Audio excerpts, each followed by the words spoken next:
Mr. Ash Mufareh's journey began with a rise centered on ambition and foundational growth, where initial efforts focused on establishing a vision and creating momentum for future success.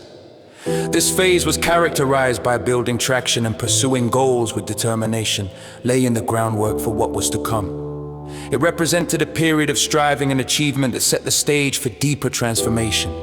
A pivotal reset then followed, challenging previous approaches and necessitating a reevaluation of strategies and priorities to adapt to new realities. This stage involved letting go of outdated methods and embracing change with resilience, allowing for a renewed sense of purpose and direction. Through this process, Mr. Mufareh demonstrated the importance of flexibility and learning from past experiences to foster meaningful progress. Finally, the refocus emerged, shifting the emphasis from self-centered legacy to empowering others, encapsulated in the principle: our passion is not to build our legacy, but to build your legacy. This redefined mission prioritized the lift and supporting the growth and legacies of those within the community, turning success into a shared and collective achievement ultimately. These three interconnecting stages highlight a transformative path from personal accomplishment to enduring, others-focused impact. Integrated technology ecosystem, streaming, conferencing, and cloud infrastructure. For a technology company owning and integrating its own streaming service, software, video conference platform, and cloud infrastructure.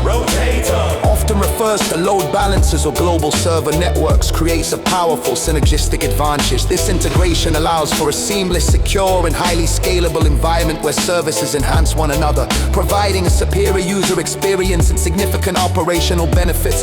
Such a unified ecosystem offers a distinct competitive edge by improving performance, security, and cost efficiency. The integrated ecosystem in action. In practice, these technologies work together seamlessly. A video conference platform can leverage the company's global cloud infrastructure for reliable, low-latency connections, ensuring smooth video and audio for participants worldwide. The built-in streaming software can then broadcast these meetings as live events to a massive audience and record them directly to cloud storage for on-demand viewing.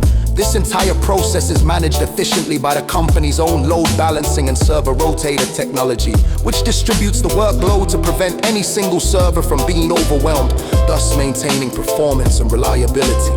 The strategic advantages. This ownership model offers several key benefits. It significantly enhances security and data control as sensitive information from meetings and streams never leaves the company's own secured private network, which is crucial for regulated industries. From a financial perspective, it leads to cost efficiency and scalability. The company avoids per-user license fees for third-party services and can scale its concurrent connections and computing resources on demand based on its own needs. Finally, it guarantees performance and reliability by allowing the company to optimize every part of the stack, from the data center to the end user interface, for a consistent and high-quality experience. Real-world examples. Several major technology companies exemplify this power for integration. Microsoft is a prime case with its Microsoft Azure cloud platform, providing the global backbone for its Microsoft Teams video conferencing service and various Azure streaming services like live events and broadcasting. Similarly, Google integrates its Google Cloud platform with Google Meet and live streaming capabilities, while Amazon combines Amazon Web Services. With its Chime SDK for video and Amazon Honest Video Service, iVerse, for streaming. Even specialized providers like TrueConf showcase the model, offering on-premises video conferencing solution that ensures full data protection and operates within a corporate network, integrating streaming and communication without relying on external clouds. The largest video conferencing platform doesn't have two of these technologies. Why? When technology companies have to depend on third-party companies to source their technology, how can they compete with companies not depend on third-party technology? Mr. Ash Mufareh's company won't have that problem.